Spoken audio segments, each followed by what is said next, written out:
दुख का मुख्य कारण क्या है? अगर आपसे दो चार शब्दों में पूछा जाए कि दुख का मुख्य कारण क्या है, नास्तिकता।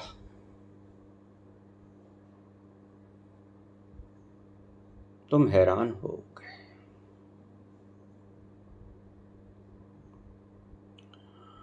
सब मिल जाए सुखी हो जाओगे, तृप्त नहीं।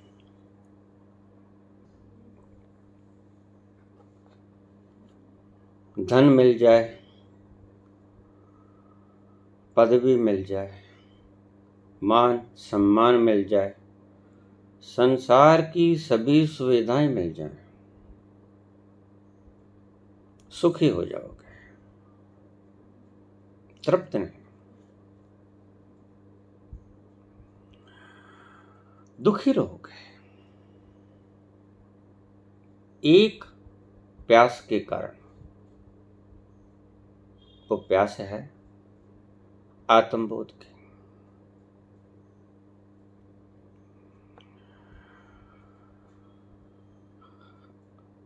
तृप्ति तब होती है जब व्यक्ति आत्मबोध को प्राप्त होता है।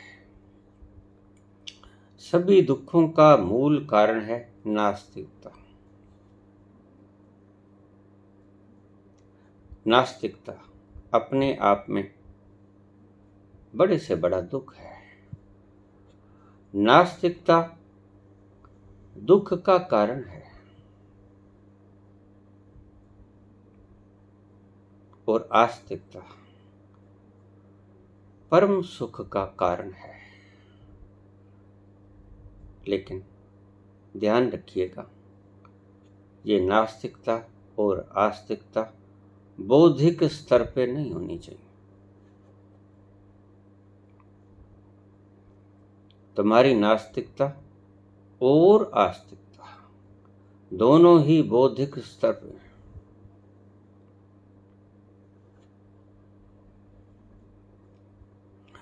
तुम नास्तिक हो। नीत्शे, चार्वाक, स्टालिन, माओ, मार्कस नास्तिक हैं।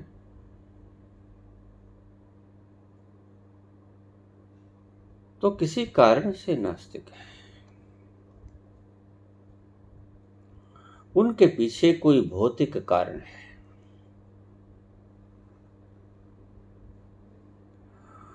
और उन्हें जब भौतिक कारण प्रदान कर दिए जाएंगे तो सुखी हो जाएंगे। लेकिन ध्यान से सुनना, तृप्त नहीं होंगे। सुख से आगे भी एक स्थान है जिसको हम तृप्ति कहते हैं, संतोष। गोधन, गजधन, बाजधन और सकल धन खान, जब आवे संतोष धन, सब धन दूढ़ समान। संतोष, तृप्ति। संसार का सब कुछ मिल जाए, सुखी हो जाओगे, तृप्त नहीं होगे। कोई आग भीतर निरंतर जलती रहेगी, प्यासे रहोगे। और ध्यान रखना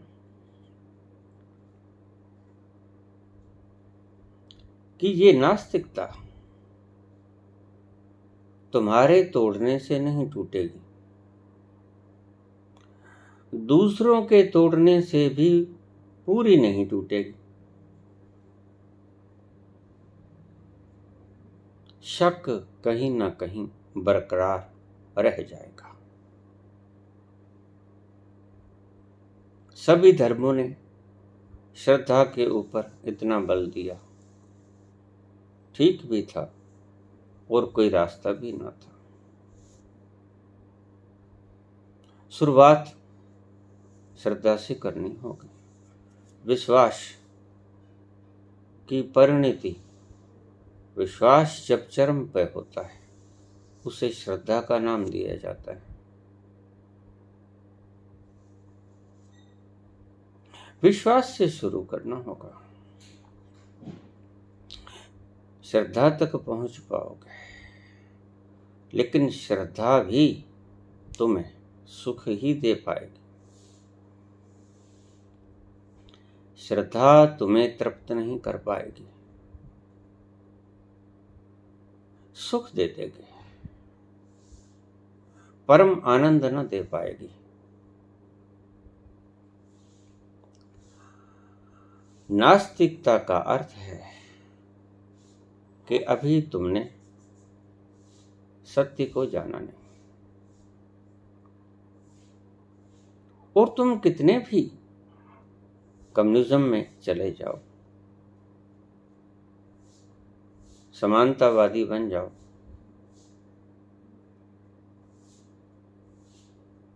तुम सुखी हो जाओगे, तृप्त नहीं हो जाओगे। इसलिए मैं तुम्हें कहता हूं कि गुलामी से रोटी मत कमाना। पेट भर जाएगा, आत्मा भूखी रहेगी।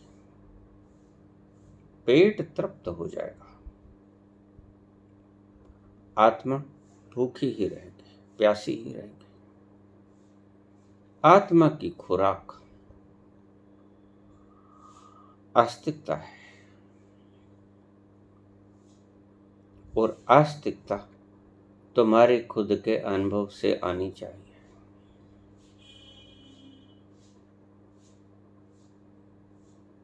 दूसरों के द्वारा बताई गई आस्तिकता तुम्हें कहीं ना पहुंचा पाएगी। दूसरों के द्वारा प्रदान की गई श्रद्धा,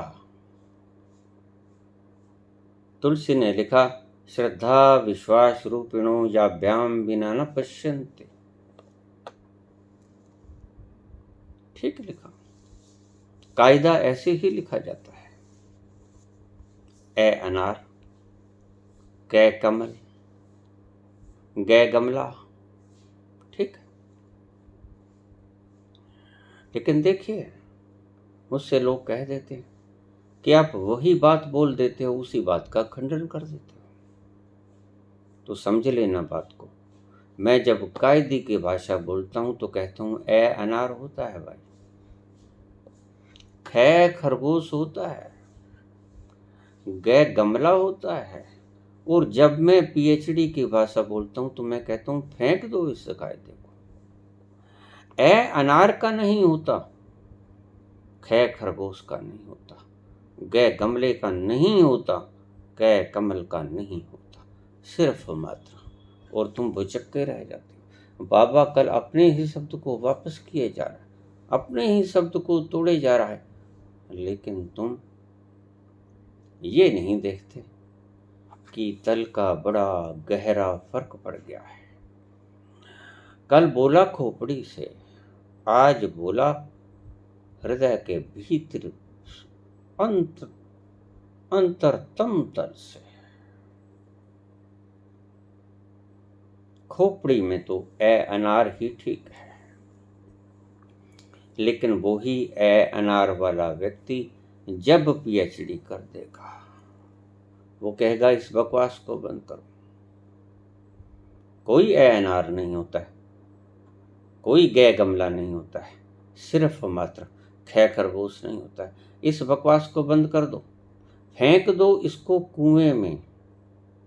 इसका मतलब ये नहीं है कि इस कायदे की आवश्यकता नहीं है, लेकिन जो बोल रहा है, जिसने पीएचडी कर ली, उसके लिए इसका कोई महत्व नहीं रह गया। या तो वो उच्च श्रेणी के विद्यार्थियों से बात कर रहा है, जो लोग बिल्कुल किनारे पे खड़े उनको पुश देने के मूड में है कि कैसे इनको धक्का मारा जाए, ये तो बिल्कुल किनारे पे खड़े हैं। उनसे वो बोलेगा, तुम सुन लोगे और तुम द्वंद्व में पड़ जाओगे। जो किनारे पे खड़ा गौतम की तरह और महावीर को छोड़ नहीं पाया, तो महावीर कहेंगे छोड़ दो, छोड़ दो ये गुरु भक्ति, छोड़ दो ये गुरु के साथ चिपकना, क्योंकि चिपकोगे गुरु के साथ या बच्चों के साथ या स्त्री पुरुष के साथ या मटेरियल्स के साथ, सोना, हीरे, जवाहरात, गद्दियां, तख्त व ताज, मित्र शत्रु सभी तुम्हें बांध लेंगे। ऐसा नहीं कि तुम्हें मित्र ही बांधता है, तुम्हें शत्रु भी तो बांध लेता है।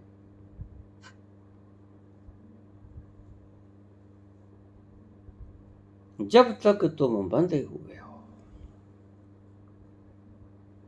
तब तक तुम मुक्त नहीं हो। जब तक तुम नास्तिक हो तुम बेचैन रहोगे। तुम्हारा पेट भर जाएगा, सोने को अच्छा बिस्तर मिल जाएगा, बढ़िया पिल्लोज मिल जाएंगे, बढ़िया एयर कंडीशन रूम मिल जाएंगे। और देखिए, अगर आत्मा की आग देखनी हो, अगर आत्मा की प्यास देखनी हो, तो सभी साधन जब जुट जाएंगे तो प्यास का पता चलेगा। सूरज देखना हो तो बादलों का छटना आवश्यक है। तुम बादलों में से सूरज को निहारने की चेष्टा करते हो, घने काले बादलों की, भीतर से नहीं दिखेगा। आज तुम्हें जरूरत है रोजगार की, आज तुम्हें जरूरत है धन की, रोटी की, परिवार की चिंता है, कोई बीमार है दवाई की चिंता है, और कोई कहेगा कि देखो आसमान में चंद्रमा, फुल मून, पूर्णमासी का चंद्रमा कितना प्यारा, तो तुम कहोगे आसमान में आज रोटी बड़ी तैर रही है। तुम्हारा नजरिया तुम्हारी स्थिति से निकलता है। तुम जिस स्थिति में हो उसी स्थिति से बोलोगे।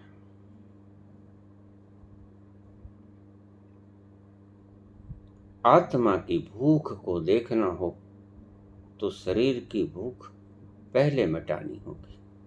यही है सूत्र। शरीर की भूख का दमन नहीं करना होगा, शरीर की भूख मिटा लेनी होगी। इसलिए संत पुरुष जो सही संत है वो कभी भोगों से मनाही नहीं करेगा। ईश्वर मूर्ख है क्या जो इतनी सुंदर सृष्टि का निर्माण किया, तुम्हारे लिए किया, भोगने के लिए किया। शब्दों का अर्थ गलत कर देते हैं।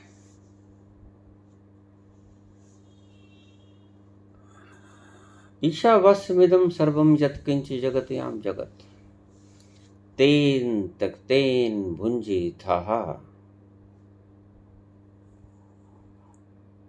मां हृदय कस्य विद्धनम्। तेन तक्तेन उन्होंने ही त्यागा, भुंजीथाः जिन्होंने भोगा। तुम कह देते हो जिन्होंने त्यागा उन्होंने भोगा। अनुभवी लोग कहते हैं जिन्होंने भोगा उन्होंने त्यागा। भोगोगे ही नहीं, भोग की महफिल से सूखे कंठ उठ जाओगे तो मुड़ मुड़ के देखोगे। हर कदम पे उन्हें मुड़ के देखा, उनकी महफिल से हम उठ तो आए।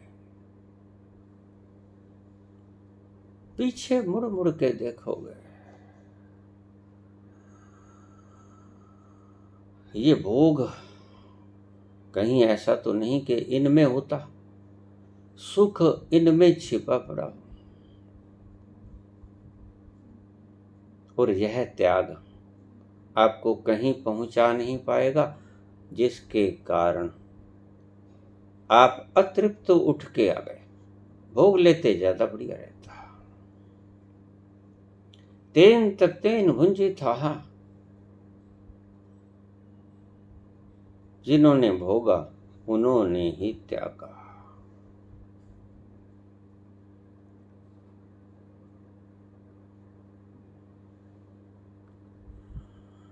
दुख का मुख्य कारण नास्तिकता।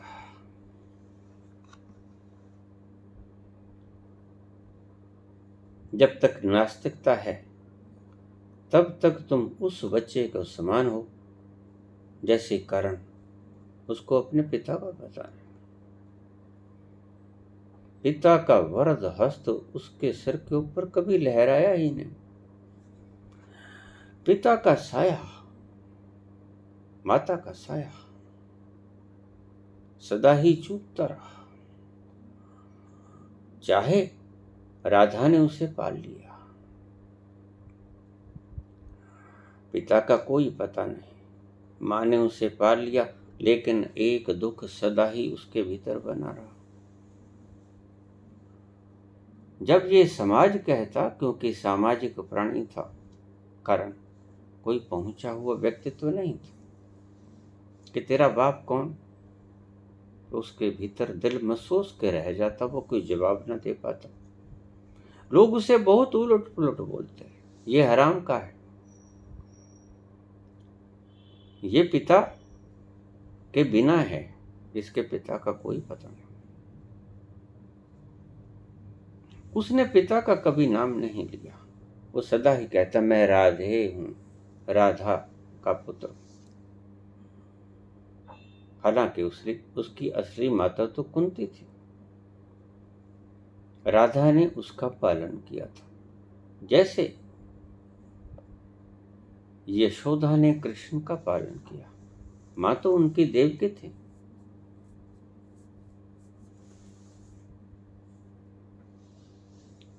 नास्तिकता, जब तक नास्तिक रहोगे तब तक तुम दुखी रहोगे।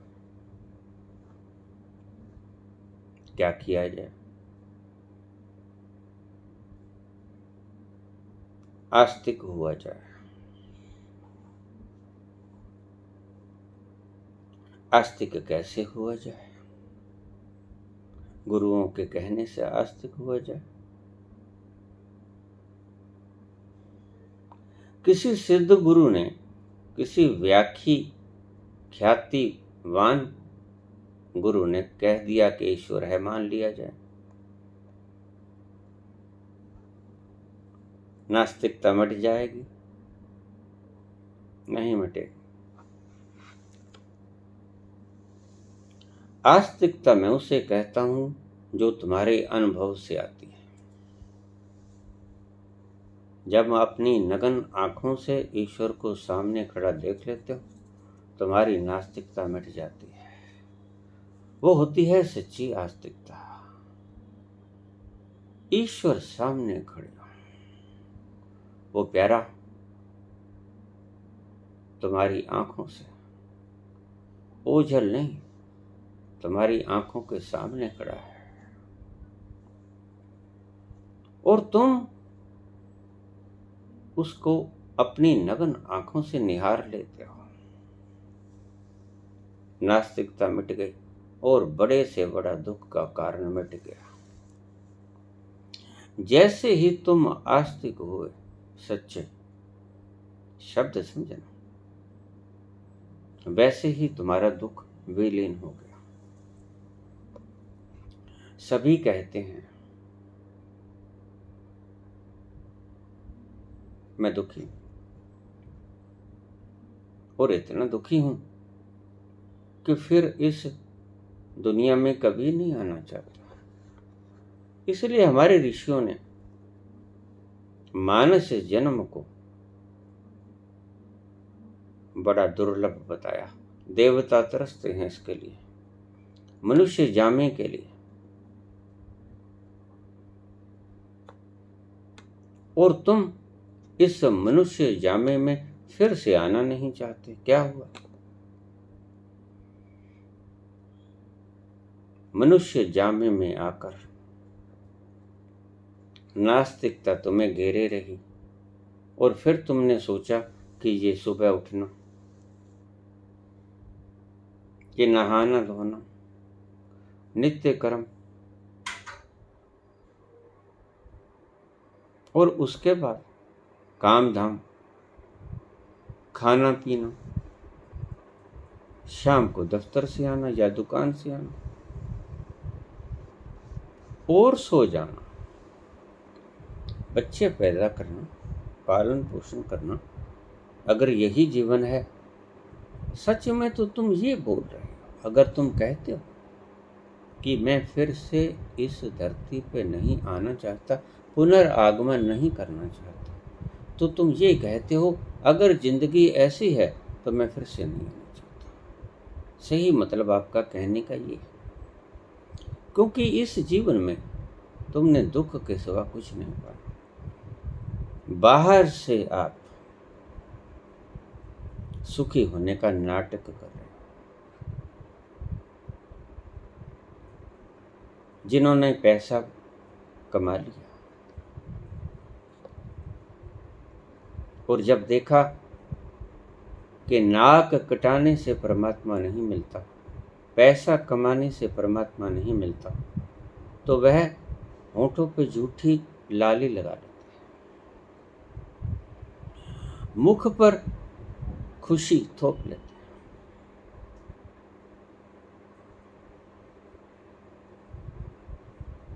आपको दिखाने के लिए नहीं, बल्कि आपको चिढ़ाने के लिए, ताकि ये भी हमारे बीच में रल जाए और ये भी नाक कटवा ले, अपनी जमात को बढ़ाने के लिए। और तुम भी नाक कटवा लेते हो। आज सारी दुनिया नाक कटवाने को तैयार बतैयार बैठी, मैराथन की दौड़ लग रही है नाक कटवाने के लिए, कि नाक कटवाने से परमात्मा मिल जाता है, सुख मिल जाता है, दुख का अंत हो जाता है।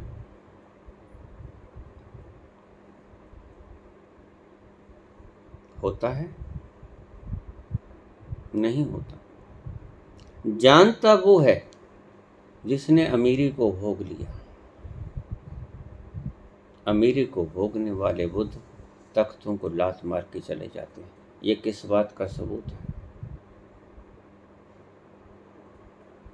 न कुर्सी में है, न धन में है, न यशोधरा जैसी सुंदर रूपवती स्त्री में, न पुत्र में।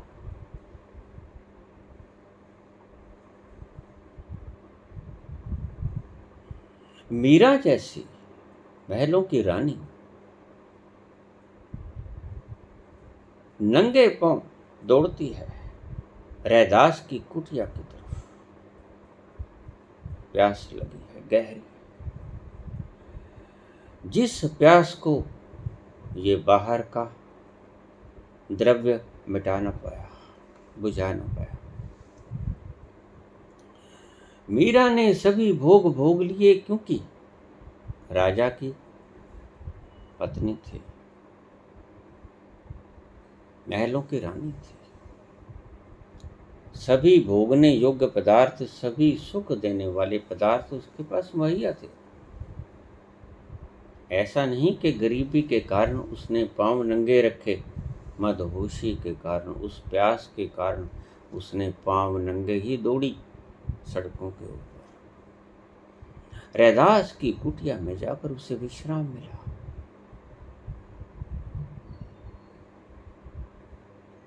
विश्राम सदा ही वहीं मिलता है जहां रैदास बैठे होते हैं।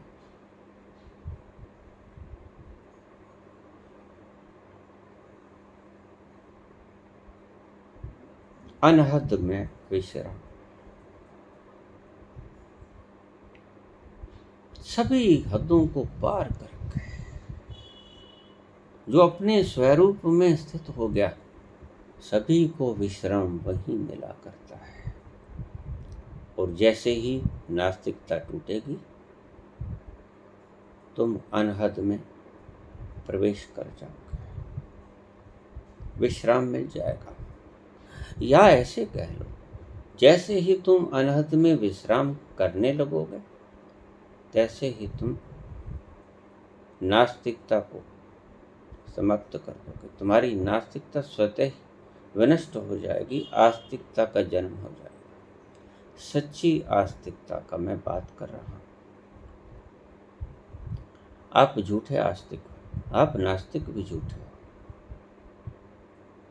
आपकी नास्तिकता के भी कारण हैं, आपकी आस्तिकता के भी कारण हैं।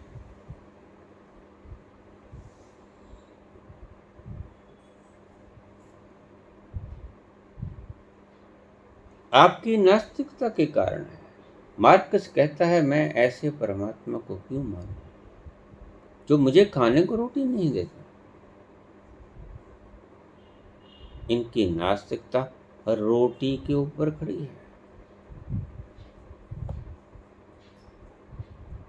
सभी नास्तिकों की नास्तिकता भौतिकता का अवलंबन लिए खड़ी है। उनकी फाउंडेशन है भौतिकता। तो चाहे समाज हो, चाहे समाज के बनाए हुए दुष्चक्र हो, मूढ़ भावनाएं हो, और तुम्हारी तथाकथित आस्तिकताएं भी किन्हीं लोभों पे खड़ी है, भयों पे खड़ी है। या तो आप डरते हो, या आपको लोभ दिखाया गया है। स्वर्ग में बहिष्ठ में बहते हैं शराब के झरने, नाचती हैं अप्सरा। पुरुष प्रधान देश ने कभी स्त्रियों का इंतजामात ही नहीं किया।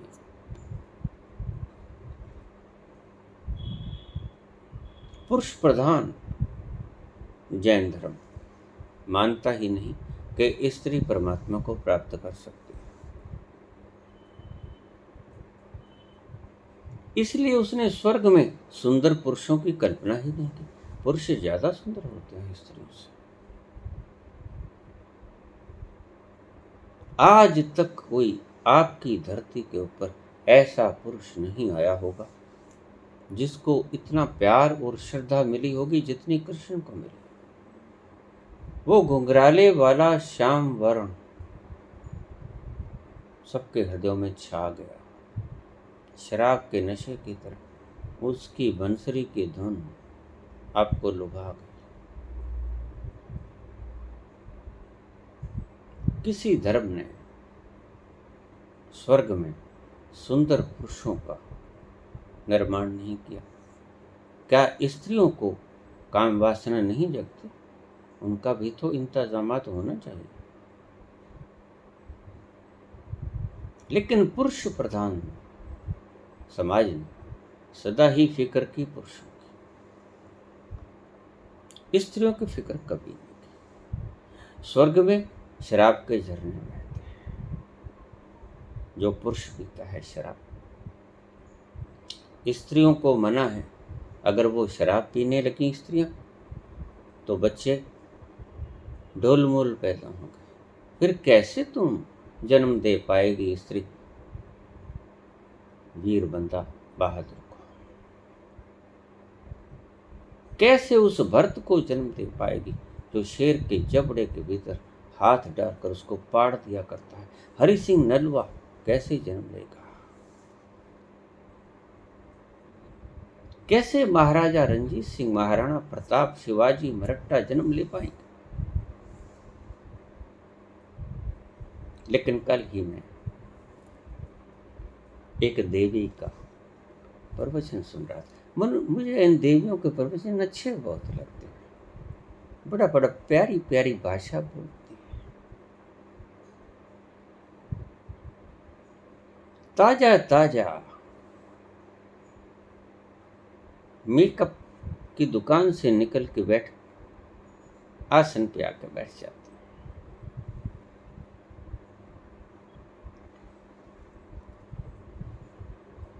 कहती शराब के बहुत गुण हैं। शराब पीने के बहुत गुण हैं।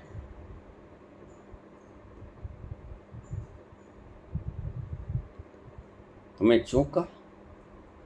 मैंने देखा ये वही महारानी तो नहीं, ये वही किशोरी तो नहीं, लेकिन नहीं, मुझे तो सब एक जैसी ही नजर आती। हमारी पंजाबी में कहावत है, काले काले सब मेरे प्यो दे साले। ये सब एक जैसी ही नजर आती। मेकअप करा के सबके रूप रंग वही हो जाते।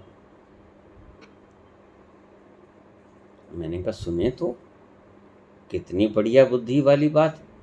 अरे पता नहीं कहां से खजाना निकाल के लाई होगी ये देवी।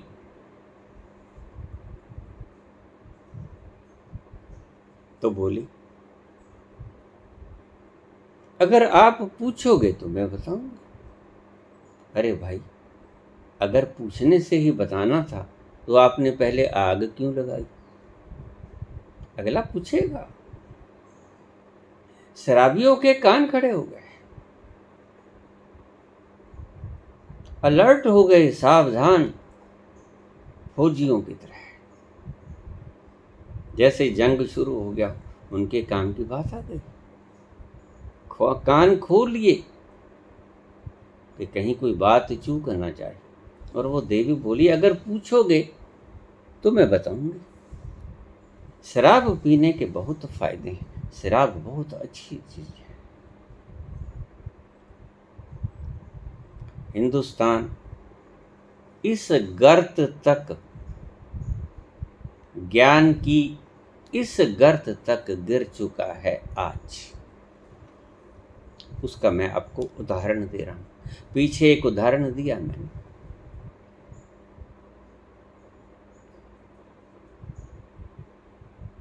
कि मोरनी गर्भवती होती है मोर के आंसू से। जब मोर रोता है, मोर अपने पांव देख के रोता है। उसके पांव सुंदर नहीं होते, पंख बड़े सुंदर होते। झूमता है बरसात की मेघ लहरी को देख। रोता है जब अपने पांव की तरफ देखता है। उसके पांव गंदे होते, सुंदर नहीं होते। तो अपने पांव की तरफ देख के मोर रोता है। और जब मोर रोता है तो मोरनी उन आंसुओं को पी लेती है और मोरनी गर्भवती हो जाती है। मोरनी बच्चे दे देती है, अंडे दे देती है।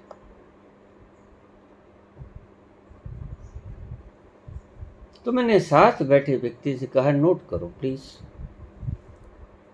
इन देवी की जब शादी होगी तो इनसे ये कहा जाएगा कि अपने सूत्र को याद रख लेना भाई। मोरनी वाले सूत्र को याद रख लेना, बस इतना ही काफी है कहना, बाकी तो खुद ही समझ जाएगा।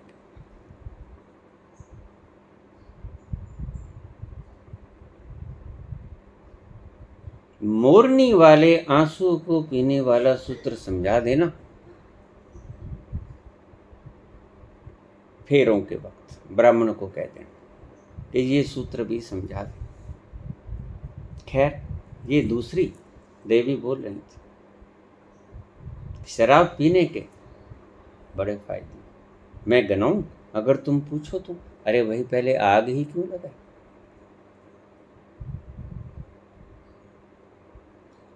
अब तो बताना ही पड़ेगा। और पता नहीं किसी ने हाँ भरी कि नहीं, इस देवी ने बताना भी शुरू कर दिया। कहती, पहली बात तो ये, जो विवाह शादियों में नाचने में शर्म करते हैं, अगर उनको 2 पैग लगा दिए जाएं तो बड़ा सुंदर नाचते हैं। नाचेगा या तो मदहोश होके नाचेगा या मूर्छित होके नाचेगा। लेकिन देवी, तुमने मीरा को नाचते नहीं देखा, तुमने चैतन्य को नाचते नहीं देखा, तुमने शराबियों को नाचते देखा पैग पी के। यथा दृष्टि तथा सृष्टि, तुम विवाह शादियों में अवश्य गई होंगी और पी के नाचते देखे होंगे। तुमने झूमती हुई मीरा नहीं देखी। हाँ, आज गुणगान अवश्य कर रही हो कृष्ण की परम भक्त मीरा का, लेकिन मीरा का नाच नहीं देखा तुमने, चैतन्य महाप्रभु का नाच नहीं देखा तुमने। खैर, उससे आगे तो शराब के अच्छाइयाँ मैं भी बता देता, मुझे कुछ ज़्यादा मालूम है। ये देवी तो एक दो के ऊपर बस कर गई, लेकिन मैं तो बहुत बड़ा व्याख्यान दे देता। शराब के बहुत फायदे होते हैं। आध्यात्मिकता को ऐसी गर्त तक गिराने वाली ये देवियां भौतिकता के नशे में इतनी उलझ गई कि इनको ये समझ नहीं आता कि इसका सत्य से संबंध क्या है, इसका तृप्ति से संबंध क्या है। शराब पी के मूर्छित हो जाओगे, बिल्कुल ठीक, लेकिन मूर्छा का तो विरोध किया। बेहोशी का सभी धर्मों ने विरोध किया, कोई धर्म ऐसा नहीं जिसने बेहोशी का विरोध न किया।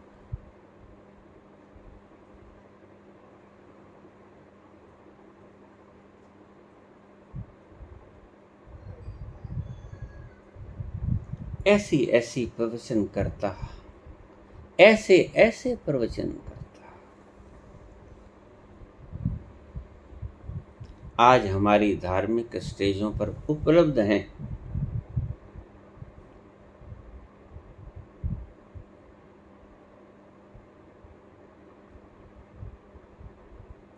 ध्यान के शिविर लगाते हैं।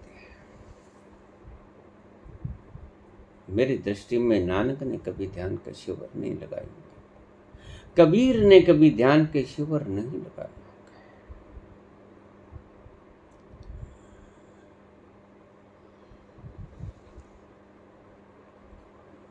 बड़े दुख की बात है, कहाँ उलझ गया विश्व गुरु भारत। इन पाखंडियों के पाखंड में, इन निर्बुद्धियों की बुद्धिहीनता में, भला ये कोई कहने वाली बात है? और फिर शराब का व्याख्यान ही करना है, थोड़ा अच्छी तरह से प्रवचन दे दो। इतनी छोटी सी तीली लगा के, आग लगा के भाग गई, क्या करे आदमी? पिलाता तो गुरजेब पे था, लेकिन ढंग उसका बहुत और था। गुरजेब भी शुरू में कहता, सेल्फ रिमेम्बरिंग करनी है तो पहले खुद को बोलो, जो तुम अब हो उसको भूलो तो तुम जो हो उसको याद कर पाओ। बड़ा क्रांतिकारी सूत्र है। जो तुम हो अब उसको भूलना पड़ेगा, और अब तुम कौन हो? अब तुम्हारी धारणा है कि मैं शरीर हूं, मैं इंद्रियां हूं, मैं मन हूं, मैं बुद्धि हूं, मैं चित्त हूं, मैं अहंकार हूं। इसको भूलना पड़ेगा। पियो शराब, खाली करो सारा अचेतन, और फिर जैसे शराब तुम्हें चढ़ना बंद हो जाए, शराब की जरूरत ना रहे, फिर वो चेतना जागेगी भीतर से, फिर कॉन्शियसनेस लेवल ऊपर उठेगा, फिर सही तृप्ति की शुरुआत होगी। पहले भीतर का कचरा साफ करो। प्रभु को बैठाना है इस सेज के ऊपर, इस सेज को धूल रहित करना होगा, डस्ट फेरना होगा, नहलाना होगा, साफ सफाई करनी होगी, प्योर हाइजीनिक करना होगा, सुंदर खुशबुओं से, इत्रों से इसको सुगंध देनी होगी, फिर वो उतरेंगे महाकरुणावान। अपने हृदय को विकारों से मुक्त करो। और अगर ये मुक्त ना हो पाए तो दमित रह गए तो तुम ख्याल रखना कि राम राम करते रहोगे, मन में काम काम चलता रहेगा।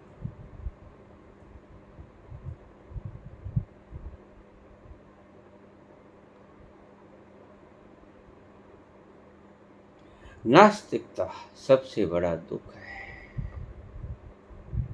तुम पूछते हो कि मैं बहुत दुखी हूं। नास्तिकता दुख का सबसे बड़ा कारण है। तुमने दुख का कारण पूछा, एकमात्र बहुत गहरे से गहरा जो फाउंडेशनल काज है वो है नास्तिकता। तुम अपने बाप को नहीं देखे हो, तुम अपने आप को नहीं देखे हो।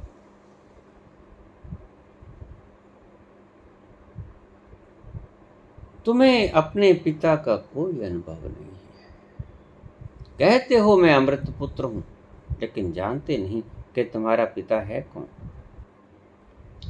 खुद अपने आप से मिलने की खातिर अभी कोसों मुझे चलना पड़ेगा। खुद अपने आप से मिलने की खातिर अभी कोसों मुझे चलना पड़ेगा। अगर कोसों भटके हो कल्पना में तो कल्पना में कोसों चलना भी पड़ेगा। दूर निकल गए हो कल्पना में तो नजदीक भी कल्पना में आना होगा। दूसरा सूत्र भी है, अगर भटक गए हो स्वप्न में, दूर निकल गए हो तो आंखें खोलनी होगी, जान लेना होगा कि ओ ये स्वप्न था। ये दो तरीके, क्षमा कर।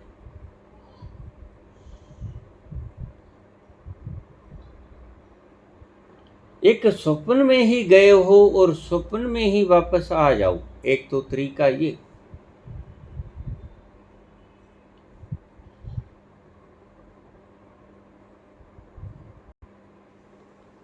और दूसरा तरीका ये कि जाग जाओ और पता चले क्यों ये तो भटका ही नहीं था, ये तो सिर्फ सोया था। आंखें खुल जाएं। कोई तरीका आजमा लो।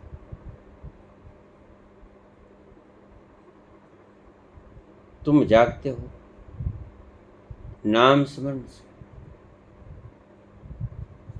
और तुम्हें पता नहीं कि जब तुम कहते हो कि राम राम राम राम राम राम, या कोई भी अल्लाह वाहेगुरु सतनाम कुछ भी कहते हो, तो तुम्हें पता नहीं कि तुम दूसरे को उपेक्षित कर रहे हो। अगर राम राम कर रहे हो तो कहने का मतलब सिर्फ ये है, अल्लाह की उपेक्षा कर रहे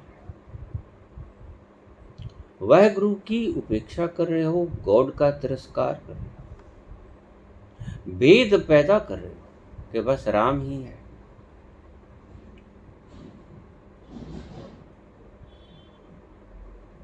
जैसे ही तुमने राम राम कहना शुरू किया, तुम्हारी भेद बुद्धि ज्यादा बढ़ गई,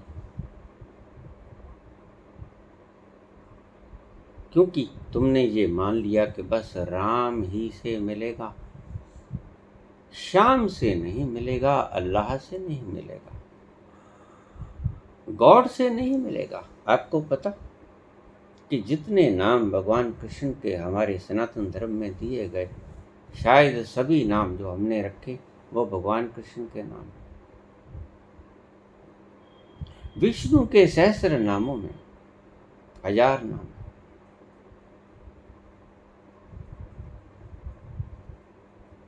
लेकिन सभी नाम उसके हैं या एक भी नाम उसका नहीं। इन दोनों में से एक को चुनना होगा। तुम कहते हो कि उसका नाम एक ही है, वो एक है, ये तो ठीक, लेकिन उसका नाम एक ही है ये गलत। और फिर इसी सिद्धांत के कारण वह एक है नहीं, उसका नाम एक है, इसके ऊपर गर्दनें कट जाती है, लहू बिखर जाती है, लाडलों के धरती रंग से लाल हो जाती है, सिर्फ इस मूर्खता के कारण कि उसका एक नाम है, वह एक है। ये तो सभी संतों ने कहा, एक ओंकार, एको अहम, सभी संतों ने यही कहा, लेकिन किसी ने ये नहीं कहा कि उसका नाम एक है। और तुमने ये नई फिलॉसफी ईजाद कर ली कि उसका नाम एक है, और यहीं से भेद उत्पन्न हो गया, और यहीं से गर्दनें कटनी शुरू हो गई। बस इस्लाम को धारण कर लो, अन्यथा मार दूंगा। भला औरंगजेब से ये पूछा जाए, आज वो है नहीं, आसमान में विचर रहा है, कि तुमने पा लिया और तुमको उसने कह दिया कि मेरा एक ही नाम है। नहीं, अज्ञानी पुरुष ही ऐसी मूढ़ताएं किया करते। ज्ञानी को ज्ञानी से लड़ते कभी नहीं देखोगे। ज्ञानी से ज्ञानी मिले, करे ज्ञान की बात, मूर्ख से मूर्ख मिले, दे गुस्सा दे लात। मूर्ख से जब मूर्ख मिल जाता है तो गर्दनें उतरती, धड़ और गर्दन अलग हो जाती है, लहू बिखर जाता है। और ज्ञानी से ज्ञानी जब मिलता है तो हर रोज ईद होती है, हर रोज दिवाली होती है, सदा दिवाली सादगी और आठों पहर आनंद। आठों पहर ईद मनाई जाती है, आठों पहर दिवाली मनाई जाती है संत लोगों की और असंत लोगों की, मूढ़ आत्माओं की। एक दिन दिवाली मनाते हो तुम, एक दिन ईद मनाते हो तुम, और वो भी कहाँ मना पाते हो? भीतर तो वही गंदगी लिए गले मिल लेते हो, बस भीतर कचरा साफ नहीं हो पाता। अगर कचरा साफ हो गया हो तो कल जो आपस में जफ्फियां डाल रहे थे, आज गर्दनें उतारने पे क्यों तैनात हो?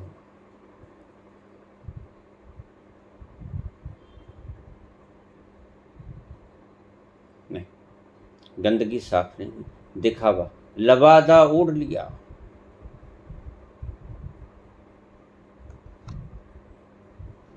दुख का कारण क्या है? दुख का कारण नास्तिकता है। तुम कभी भी अपना भार ईश्वर को सौंप नहीं पाते, क्योंकि तुम नास्तिक, झूठे नास्तिक बनते हो तो भी अपना भार छोड़ नहीं पाते। उस बुढ़िया की तरह एक बुढ़िया गठड़ी उठाई जा रही थी। कितना ही कृष्ण कह ले, सर्वधर्मान् परित्यज्य मामेकं शरणं व्रज, अहम त्वां सर्व पापेभ्यो मोक्षयिष्यामि मा शुचः। कोई फर्क पड़ने को नहीं है, तुम्हारी नास्तिकता कभी नहीं टूटेगी जब तक के आस्तिकता आ ही ना जाए तुम्हारा अनुभव बनकर। जब वो परम प्यारा सांवरा तुम्हारी आंखों के सामने जब लग खड़ा ना हो जाए, तब लग तुम कैसे जानोगे? कैसे तुम्हारी नास्तिकता मिटेगी? मिटेगी तो झूठी, रहोगे तो भीतर से नास्तिक। ऊपर से कवर चढ़ा दोगे, ऊपर से बर्क लगा लोगे सोने चांदी, गोबर के ऊपर बर्क लगा लोगे,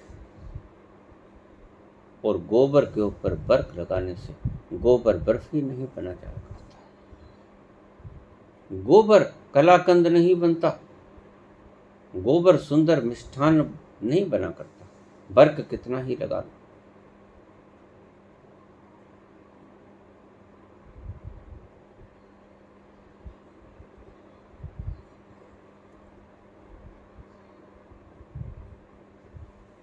गठड़ी उठाए जा रही बुढ़िया कांपती वृद्ध, 80 वर्ष की बुढ़िया, पांव लड़खड़ा रहे, गठड़ी भारी। सभी की गठड़ियां भारी हुआ करती हैं, मेरे इशारों को समझते जाओ। भारी गठड़ियां लिए सभी लड़खड़ाते फिरते हैं, कांपते फिरते हैं। वो बुढ़िया भी जा रही थी। पीछे से राजा का रथ आ रहा था। तरस आया। उसी क्षेत्र का राजा था। कहा, रोको रथ। रथ रोका गया। रथवान ने रथ रोका। बुढ़िया से कहा, माता, पीछे बग्घी के खाली जगह पड़ी, वहां बैठ जाओ। माता कांपती कांपती पीछे बग्घी पे बैठ गई। बग्घी चला दी गई, रथ चला दिया गया। थोड़ी दूर चलता रहा। अचानक उसने पीछे झांक के देखा, राजा ने।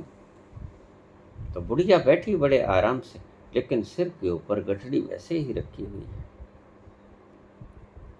राजा तो बड़ा हैरान हो गया। पागल लगती है ये औरत।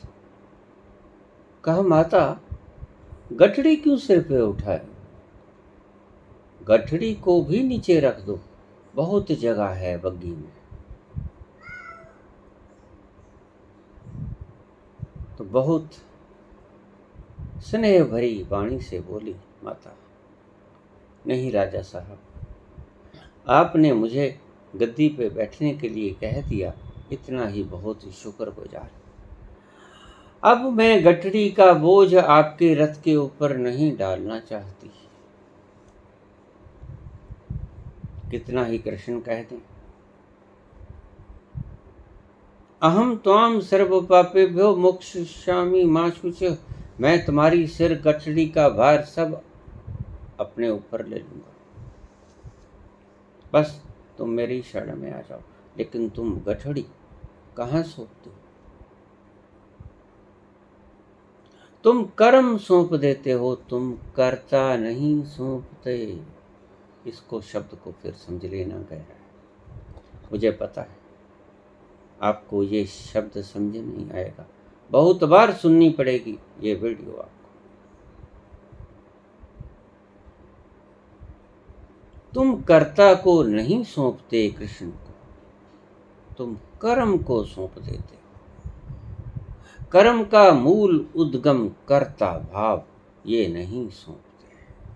जिस दिन तुमने कर्ता भाव परमात्मा को सौंप दिया, उस दिन निर्भर वो कर देगा।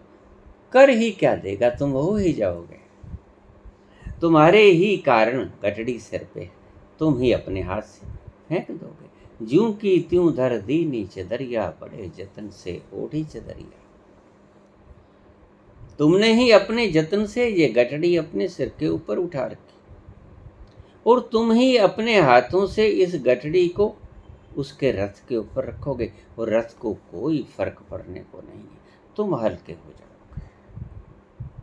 कर्ता वो तो है ही, ईश्वर तो करतार है ही, सभी कुछ वो करता है। लेकिन तुम्हारा अहंकार इस बात को मान्यता कहाँ देता है? तुम्हारा अहंकार इस बात को मान्यता ही नहीं देता। कारण है अविद्या, अज्ञान।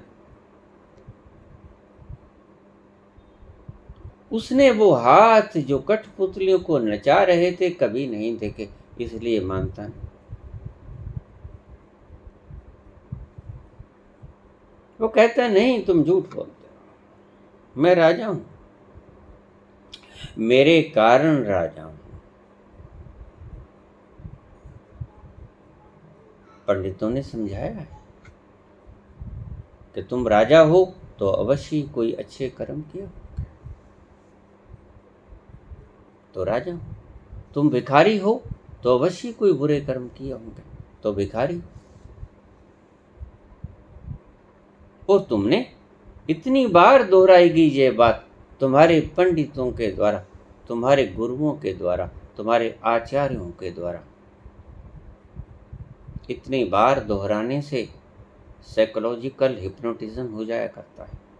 तुम सेल्फ हिप्नोटाइज हो गए, तुमने भी रटना शुरू कर दिया, हाँ मेरे कर्म है, मैं ही भुगतूंगा, मेरे कर्म है, मैं ही भुगतूंगा। और ये एक सिद्धांत बन गया। कृष्ण ने ये नहीं कहा था कि कर्म मेरे अधीन कर दो, तुम इसका मर्म समझ ही नहीं पाए। कृष्ण ने कुछ और कहा था, सर्वधर्मान् परित्यज्य मामेकं शरणं व्रज। तुम कर्ता को मेरे हवाले कर दो, कर्म तो किए चले जाओ, कर्म तो मैं खुद ही करवा लूंगा, नचवा तो मैं खुद ही लूंगा, लेकिन मैं नाच रहा हूं, इस भाव को खत्म कर दो, क्योंकि तुम नाच रहे ही नहीं। तुम तो मेरे द्वारा नचवाए जा रहे हो, मेरी खेल मेरी क्रीड़ा कि तुम पात्र मात्र हो, तुम नचवाए जा रहे हो मेरे द्वारा। इस सत्य को स्वीकार करो। तुम कर्म को मेरे अधीन मत करो, तुम कर्ता को मेरे अधीन करो, क्योंकि तुम नाचने वाले नहीं। तुम कर्म को मेरे अधीन कर देते हो, कर्ता बचाए रखते हो, इसीलिए दुखी हो। जैसे ही जिस व्यक्ति ने संबोधि को प्राप्त किया, उसने वो बड़े हाथ देख लिए जो नचा रहे। तुम खुद से नहीं नाच रहे, इसलिए महावीर को आप कहते हो कि ईश्वर को नहीं मानते। और महावीर से बड़ा समर्पणवाद कोई है ही नहीं। महावीर तो ये कहते हैं कि मुझे जीने की भी इच्छा नहीं है, अगर तू मुझे जलाना नहीं चाहता, तू मुझे भोजन देना चाहता है, तो एक शर्त मेरी, ऐसी ऐसी व्यवस्था करेगा तो उस घर से मैं भिक्षा ग्रहण करूंगा, अन्यथा भूखा रहूंगा। भला यह संकल्प हुआ। जिस संकल्प के कारण तुम्हारी होंद, तुम्हारा अस्तित्व खतरे में आ जाए, तुम अपना आपा जिसके ऊपर समर्पित कर दो, उसे संकल्प कहोगे? समर्पण है, गहरे से गहरा समर्पण है। मृत्यु को झोंक देते हो तुम कि मर जाऊंगा, कोई बात नहीं। और सबसे बड़ा समर्पण तो यही है, तुम मृत्यु ही से तो डरते हो, और मृत्यु हो के तो वो स्वीकार कर लेते हैं भगवान महावीर कि खाना नहीं खाऊंगा मैं, अगर तुमने मेरी इच्छा न पुगाई तो। मुझे कैसे पता चलेगा कि तू मुझे जलाना चाहता है कि नहीं जलाना चाहता? प्रकृति मुझे मारने में उत्सुक है या जीवन देने में उत्सुक है? मैं ये शर्त रखता हूँ, मेरी शर्त पूरी करो, और उनकी शर्तों पे उन्हें भोजन मिलता। जैन धर्म के लोग कहते हैं कि भगवान महावीर साल में 12 बार भोजन करते थे। नहीं, साल में उनकी रखी हुई शर्तों पे उन्हें 12 बार प्रकृति उपलब्ध करवाती थी भोजन। ऐसे तो पकवान रोज आते थे उनके पास, उनके स्थान के भीतर भरे भरे भंडार आते थे खाना के, लेकिन वो खाते नहीं थे। वो कहते मैं जाऊंगा, खुद मांगूंगा, अपनी शर्तों पर मांगूंगा। आज तुम नकल करते हो कि ऐसा करना पन्ना लाल, तुम्हारे घर पे आऊंगा, तुम एक बकरा बांध देना और उसकी पूंछ के ऊपर रस्सी बांध देना। मैं संकल्प करके चलूंगा कि जिस घर के आगे बकरा खड़ा होगा, छोटा बकरे का बच्चा, और उसकी पूंछ पर रस्सी बंधी होगी, वहां से मैं भिक्षा ग्रहण कर लूंगा। थोड़ा सा अच्छा पकाइयो, कड़ा प्रसाद में शौक से खा लेता हूँ। खीर भी स्वादिष्ट लगती है, किशमिश बादाम काजू वगैरह सब फ्रूट्स डाल देना। और देखिए, रोटी बनाने का तो कष्ट बेशक ना करना, पूरी चलेगी। ये खाक भिक्षा हो, खाक प्रकृति की इच्छा से चले तो तुम्हारी इच्छा से चलने का आयोजन मात्र कर लिया, नाम प्रकृति का रख लिया।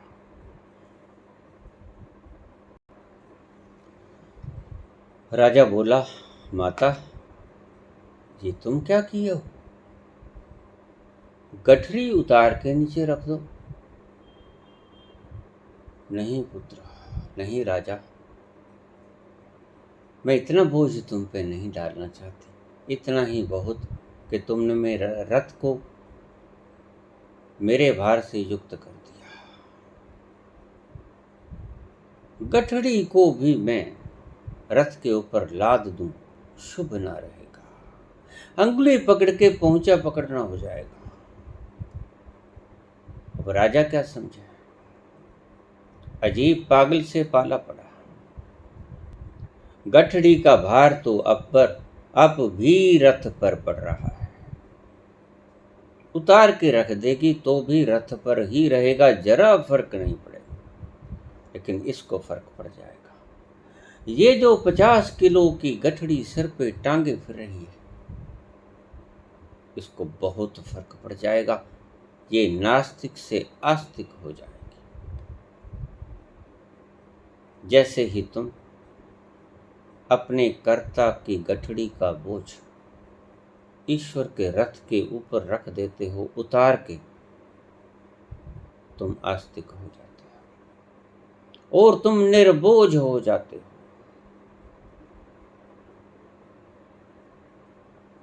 और तुम सुखी हो जाते हो।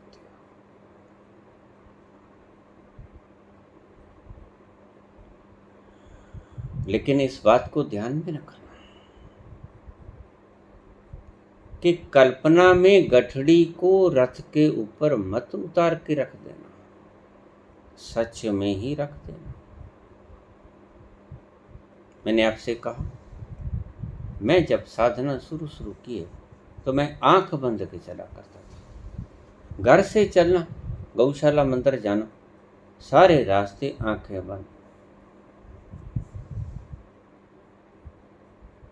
थोड़ा सा हार्न सुना तो खोल के आंखें देख ली,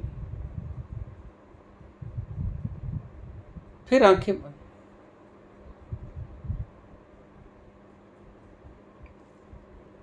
छोड़ दिया सब कुछ। उस पर मारेगा, जलाएगा, उसकी मौज।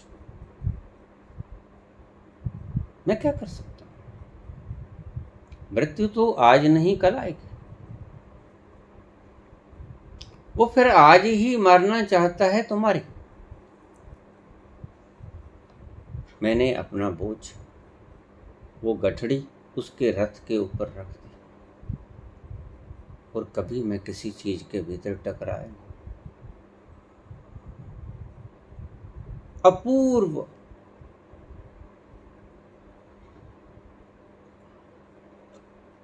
यह रास्ता था, प्रयोग था जो मैंने किया। आप मत करना। मेरी आदत थी जीवन के साथ रिस्क लेने की, जीवन से खिलवाड़ करना मुझे सदा ही अच्छा लगा। और देखिए, इस रास्ते पे जो जुआरी होते हैं, जो मरने का मादा रखते हैं, वो पहुंचा करते हैं। जो कायर होते हैं वो कभी नहीं पहुंचा करते। मेरे एक मित्र किसी पीर फकीर की बकरे निकाला करते। कोई खुशी होती, विवाह होता, शादी और कोई बच्चा होता, उसकी खुशी में बकरा निकालते। बकरा दे दो बाबे को। क्या करना बाबे ने? दांत नहीं, आंत नहीं, क्या करेगा? लेकिन बकरा देना, क्योंकि उसकी कृपा से शादी हुई, उसकी कृपा से बच्चा हुआ तो उसकी कृपा से निश्चित। लेकिन इतना गरीब भी नहीं है कि तुमसे बकरा मांगे। तुमने तो उसे गरीब बना दिया, तुमने तो उसे कंगाल बना दिया, तुमने उसे भूखा बना दिया कि तुम उसे बकरा दोगे तो बकरे को काट के खाएगा। तो उसके पास बकरों की कमी है। तुम दोगे तो खाएगा, नहीं तो भूखा बैठा रहेगा। और बाबा खाते बकरा है, इससे कम पे राजी नहीं होते। अगर उनसे मैं कहता कि छोड़ दो एक बकवास, ये धंधा छोड़ दो, बाबा नहीं खाता है तो कांपने लग जाता कि मत बोलो, बाबा दंडित मुझे करेगा। बताओ, बोल मैं रहा हूँ, दंडित बाबा इनको करेगा, इनका क्या कसूर। मैंने कहा तुम सुनना बंद कर दो, कानों में उंगली दे लो। कहता प्लीज आप बोलना ही बंद कर दो। ऐसे कायर और डरपोक लोग ईश्वर तक पहुंच पाएंगे इसकी उम्मीद भी मत रखना। ये डिफॉल्टर है शुरू से। अगर इनसे भूल चूक हो जाए इनकी टांगें कपने लगती हैं, और टांगें कपने का एकमात्र कारण है क्या? मृत्यु का भय, कि मैं मर ना जाऊं, मेरा कोई अनिष्ट ना हो जाए। जिसने सभी अनिष्टों को स्वीकार कर लिया वही संत। बड़ी अद्भुत व्याख्या दे रहा हूं मैं आपको, बड़ी अद्भुत विलक्षण डेफिनेशन दे रहा हूं। जिसने सभी अनिष्टों और अभिष्टों को स्वीकार कर लिया वही संत, सच्चा संत। जिसने कहा ठीक राजी जो तुध पावे, जिसमें तेरी रजा है अपनी तो यूं भी वाह वाह है और यूं भी वाह वाह है। ऐसे कायर लोग कभी नहीं पहुंचेंगे ईश्वर के दरबार में, जो इतने तक का वादा नहीं रखते कि बाबा का अगर बकरा नहीं निकाला जिसकी उसने आवश्यकता नहीं, जिसको उसने मांगा नहीं, तुमसे मांगा बकरा, कहेंगे नहीं मांगा, तो फिर तुमने दिया क्यों? क्यों टांगे कपाए हो? और जो नहीं देते उनका क्या अनिष्ट हो जाता है ये बता दो। कोई अंग्रेज बकरा नहीं चढ़ाता बाबा को, और उनके बच्चे तुम्हारे से ज्यादा हिष्ट पुष्ट हैं। उनके बच्चे ज्यादा नोबेल जीत के आते हैं, तुम्हारे बच्चे तो एक भी नोबेल नहीं लेके आते। मरे जाते हो सारे दिन मूढ़ताओं से, इन धागों से, इन जंजीरों से बंधे हुए गुलामी की बेड़ियों में त्रस्त रोते रहते हो, और फिर कहते हो दुख का कारण क्या है बाबा? नास्तिकता।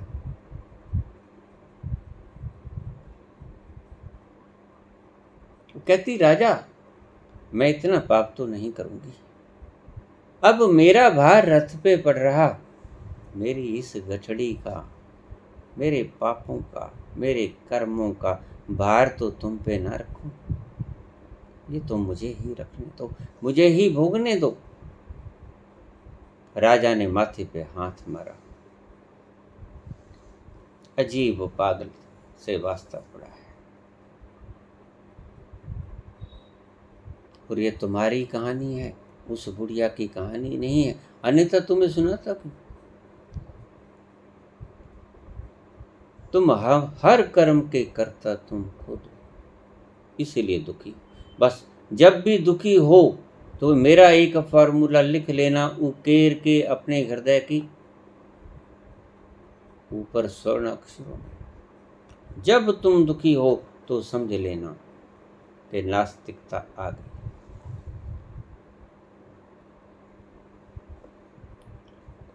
और तुम्हारी थोपी हुई नास्तिकता कभी भी टूट जाएगी, तुम्हारी थोपी हुई आस्तिकता कभी भी टूट जाएगी।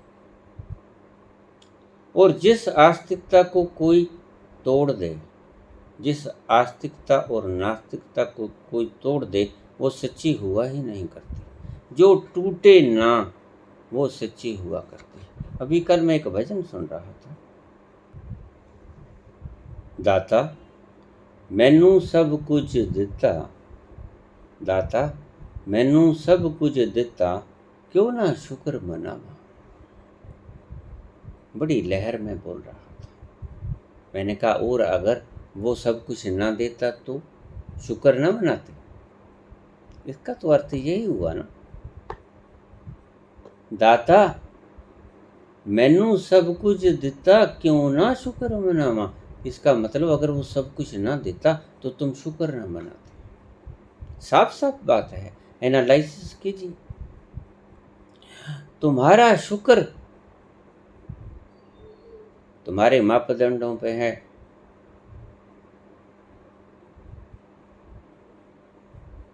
तुम्हारे मेजरमेंट्स पे डिपेंड करता है तुम्हारा शुक्र मनाना।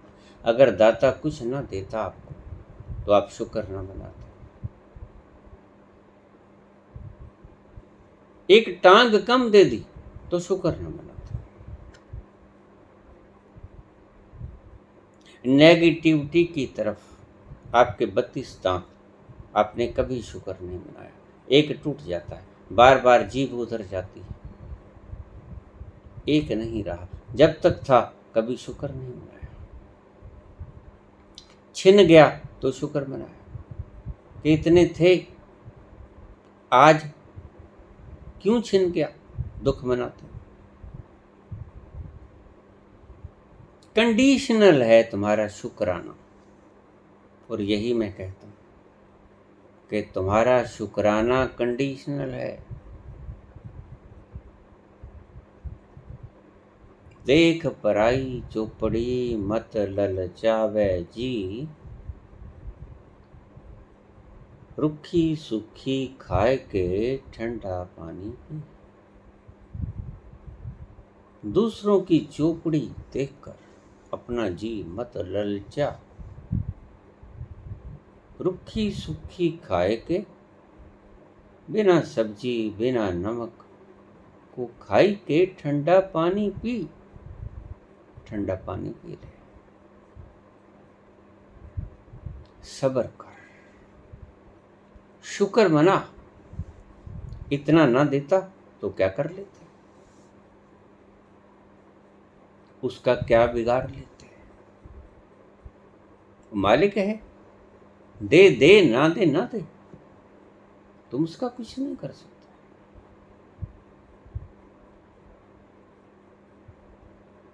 तो माता बोली कि मैं इस गठड़ी को रख कर आपके रथ के ऊपर और ज्यादा भार नहीं डालना चाहती।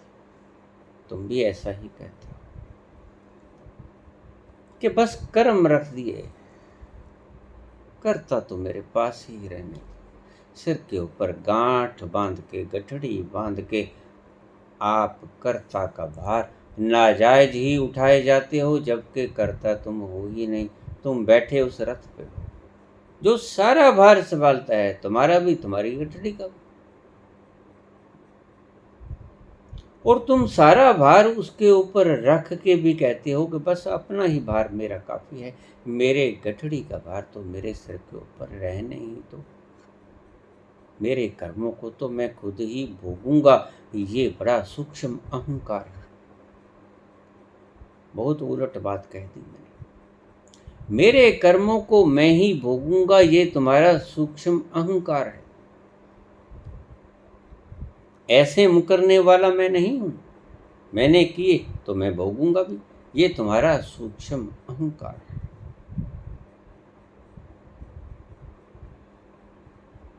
कृष्ण कहते हैं सारे धर्मों का परित्याग करते हैं। कृष्ण के एक एक शब्दों का बड़ी बड़ी दिशाओं में अनुवाद हो सकता है। इसलिए जैसा जिसको जचा वैसा गीता का उसने टीकाकरण कर लिया, भाषा टीका कर ली।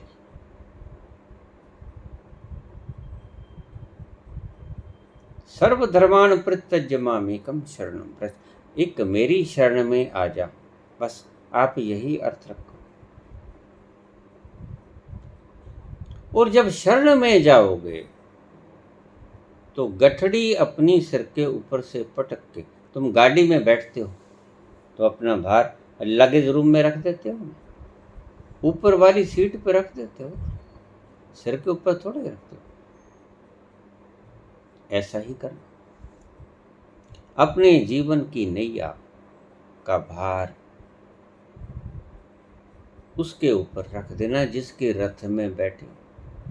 उसका रथ है ये पृथ्वी, ये घूम रही है, इसके ऊपर तुम घूमेगी, तुम्हें बिना बताए घूमेगी, तुम्हारे कहने से रुकती भी नहीं, तुम्हारे कहने से चलती भी नहीं।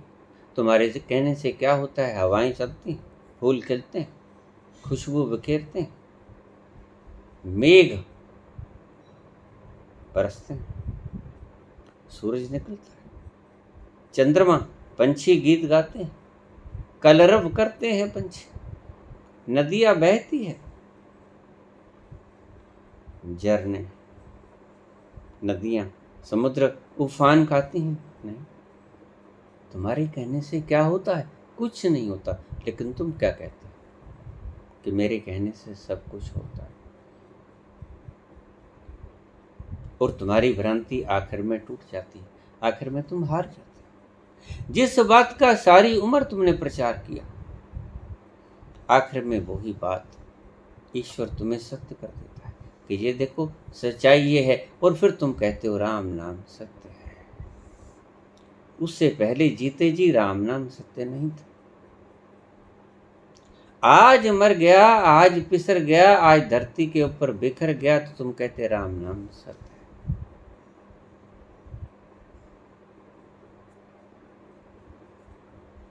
नास्तिकता बहुत भारी दुख है।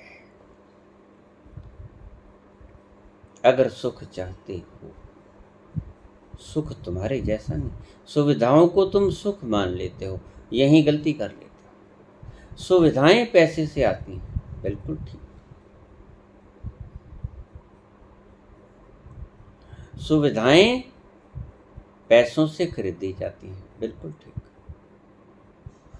पावर, बल तुम्हारे पास है, सुविधाएं खरीद लो, लेकिन तृप्ति ना खरीद पाओगे। कबीर तो बात तृप्ति की करते हैं, जब आवे संतोष धन। वो धन कहते ही संतोष को है। वो तुम्हारे रथ, घोड़े, स्त्री, बच्चे, हीरे जवाहरात, मोती, सभी प्रकार के द्रव्य और सभी प्रकार के तुम्हारे पोजेशंस, उनको वो धन गिनते ही। वो कहते हैं धन क्या होता है? जब आवे संतोष धन, सब धन धूड़ समान। बाकी सभी धूड़ के समान हो जाते हैं, पहले ही धूड़ थे। तुम्हारी मान्यताएं उस धूड़ को स्वर्ण बना रही थी, उस धूड़ को तुम्हारी मान्यताएं हीरे बना रही थी। वर्ण वो थे तो मिट्टी ही। आपको पता है कोयले का और हीरे का रासायनिक संरचना एक ही होती है। कोयला अरबों वर्ष तक धरती के गर्भ में छिपा छिपा हीरा बन जाता है। रासायनिक संरचना सेम होती है कोयले की भी और हीरे की भी। और कोयले का भाव देखो आप, कोयले की दलाली में तो मुंह काला हो जाता है, और हीरे आप अपने पास रखते हो तो बड़े छाती ऊंची होती है आपकी, सिर के मुकुट के भीतर लगाते हो। कोहिनूर हीरा। रासायनिक संरचना वही। जब आवे संतोष धन, जब तक आप संतुष्ट नहीं होते, और जैसे ही आप संतुष्ट होते हो, बाकी के सब धन, चाहे आप पीएम हो, चाहे सीएम हो, चाहे आप धनी हो, चाहे एक नंबर के धनी हो, चाहे बलिष्ठ हो एक नंबर के, चाहे मैराथन की दौड़ ली है आपने, जीत ली है आपने, गोल्ड मेडलिस्ट हो, लेकिन वो सारे धन धूड़ समान हो जाते हैं जैसे ही संतोष धन आता है, जैसे ही तृप्ति आ जाती है भीतर। आपने तृप्ति का स्वाद कभी नहीं चखा। आपने भूख के मिटने का स्वाद चख लिया। भूखे हो रोटी खा ली, तृप्त हो गए एक बार, सदा के लिए तृप्त नहीं हुए। और कबीर इस क्षणिक तृप्ति को तृप्ति नहीं कहते। कबीर उस अखंड तृप्ति को तृप्ति कहते हैं कि उस तृप्ति के बाद कभी भी भूख जगे ना। वो संतोष धन जब आ जाए तो कभी तुम निर्धन ना हो, तुम इतने धनवान हो जाओ कि उस संतोष धन को पाकर तुम्हें निर्धनता कभी भी रुलाए ना। तुम सदा ही धनवान रहो। तृप्ति ऐसा धन है, कैसे आएगी? स्वयं के अनुभव के द्वारा। स्वयं के अनुभव के बिना तुम्हारी आस्तिकता और नास्तिकता दोनों थोपी हुई बेकार है। बच्चों के बंटे हैं जो तुमने मान लिए कि हीरे। हीरे हैं ना, इनका कोई मूल्य नहीं।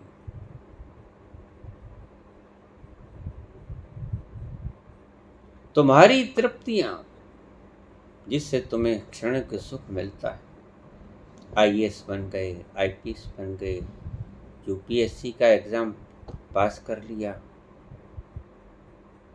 क्या होता है? एक बार खुशी होती है, क्षणिक खुशी होती है, आप उछलते हो, आह मैं तो ये बन गया। लेकिन कबीर कहते हैं कि ये मत बनो, वो बनो जो तुम खुद हो। ऑलरेडी यू आर, जो तुम हो वो ही हो जाओ। नए से कुछ बनने की आवश्यकता नहीं। आईएएस, आईपीएस, यूपीएससी बनने की आवश्यकता नहीं। तुम जो हो वो ही बन जाओ, तभी तृप्त हो पाओगे। खुद अपने आप से मिलने की खातिर, खुद अपने आप से मिलने की खातिर अभी कोसों मुझे चलना पड़ेगा। खुद अपने आप से मिलने की खातिर अभी कोसों मुझे चलना पड़ेगा।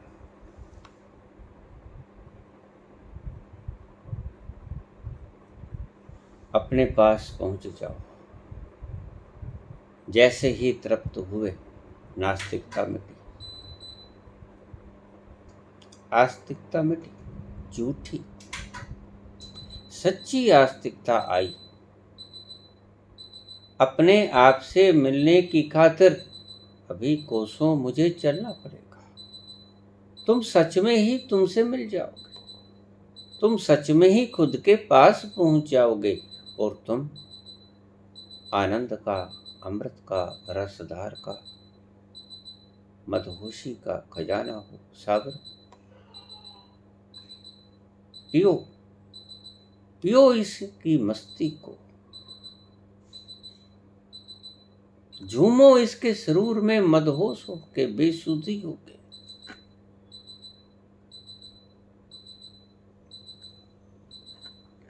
ये बेसुधी बड़ी कीमती है। ये बेसुधी तुम्हारी नास्तिकता को मिटा देगी। ये आएगी ही तब जब तुम्हारी नास्तिकता मिटेगी।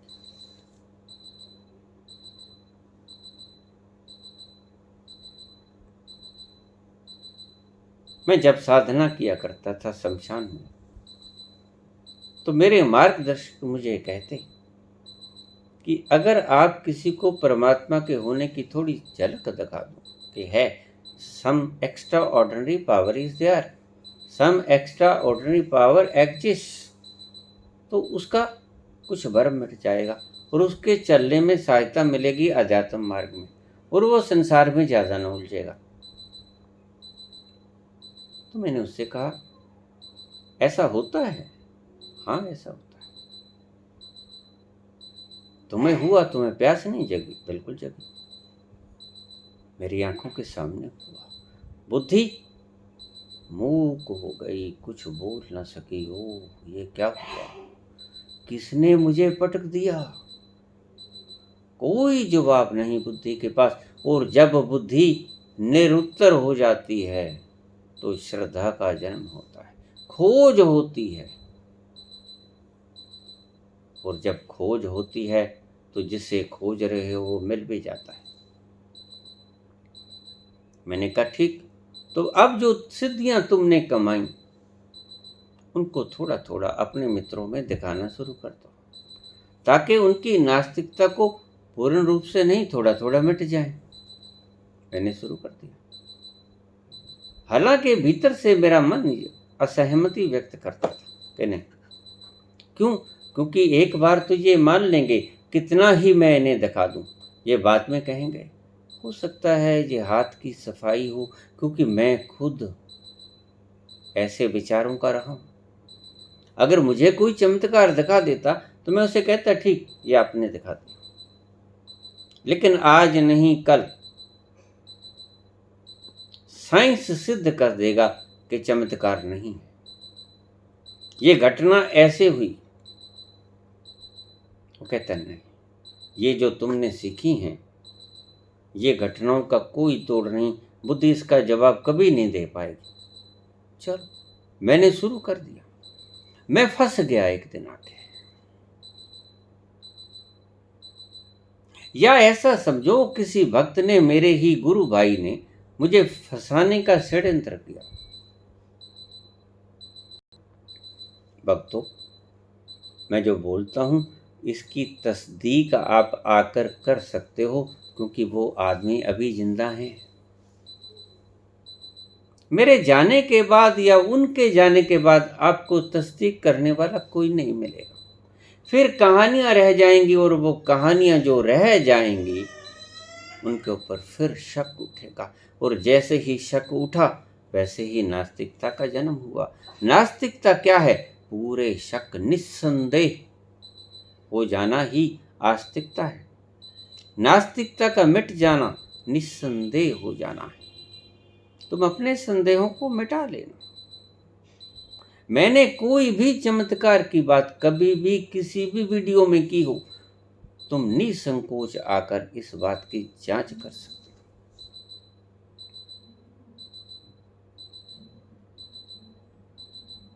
मेरे एक शिष्य हुआ करते थे, उन्होंने एक उन दिनों के अंदर, आज तो मुझे पता नहीं वो संस्था है कि नहीं, बुद्ध पुरुषहार गए, ऐसी संस्था का नाम था। और वो नास्तिक व्यक्ति हुआ करते थे, वो माना नहीं करते। बाबा से पंगा पड़ गया और बाबा झूठे। वो कहते ये सोने की चेन नहीं चाहिए, हम हाथ हिला के सोने की चेन दे दे तो तुम्हारे पास ही होती। तरबूज हिला के दिखाओ, बात ठीक, और इतना इनाम देंगे तुम्हें, पाँव पूजेंगे सारी उम्र। मैं दिखा देता। क्या हुआ पंजाब में जब ब्लू स्टार ऑपरेशन हुआ, नीला तारा ऑपरेशन, जब हमारी आस्थाओं के प्रतीक अकाल तख्त को ढा दिया गया, उस वेला की बात हम सभी मित्र, हमारे एक मित्र के अच्छे प्रसिद्ध स्कूल की छत पे बैठ जाया करते थे इकट्ठे होकर। यद्यपि मिलिट्री तैनात थी, लेकिन मिलिट्री से हमने मित्रता गढ़ ली थी। किसको चाय पिला दी, किसी को ठंडा पानी पिला दिया। जून का महीना, जून के महीने में ये ऑपरेशन हुआ। गर्मी बहुत पड़ती है और बेचारों की वर्दी बड़ी गर्म होती है, बड़े भारी भारी बूट, पसीना आता। हम उनको ठंडा पानी पिला देते, उनके पास बाल्टी भर के बर्फ रख के ठंडा पानी रख देते, पी लेना।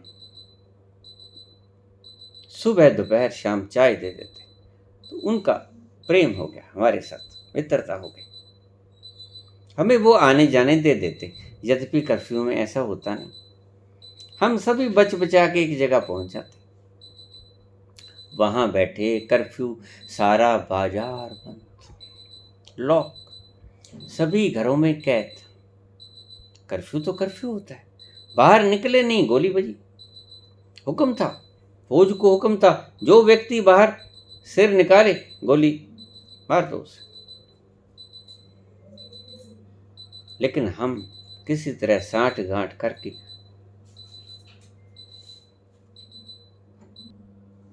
इकट्ठे होकर वहां बैठ जाते। मेरे एक मित्र राम शरणम से दीक्षा लिए हुए हैं। उनके मन में न जाने क्या आई, ना जाने इन सिद्धियों को परखने की बात आई। सभी बैठे, हम बात कर रहे हैं, जैसा भी प्रसंग चल रहा था, और अचानक वो मित्र बोले कि सिद्धो मुझे शराब पिला दो। और वह व्यक्ति बिल्कुल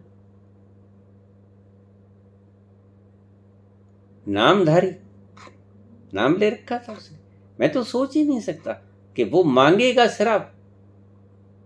और सारे ठेके बंद, ठेके क्या बंद, जगह जगह थोड़े चप्पे चप्पे पे फौजी खड़े हुए, बंदूक ताने हुए, AK-47 राइफल उनके पास मुस्तैद खड़े हुए।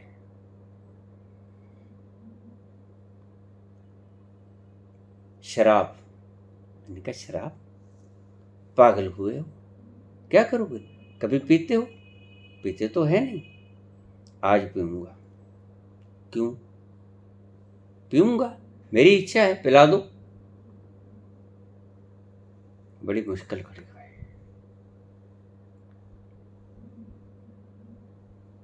मैंने कहा कहां से लेके आऊं?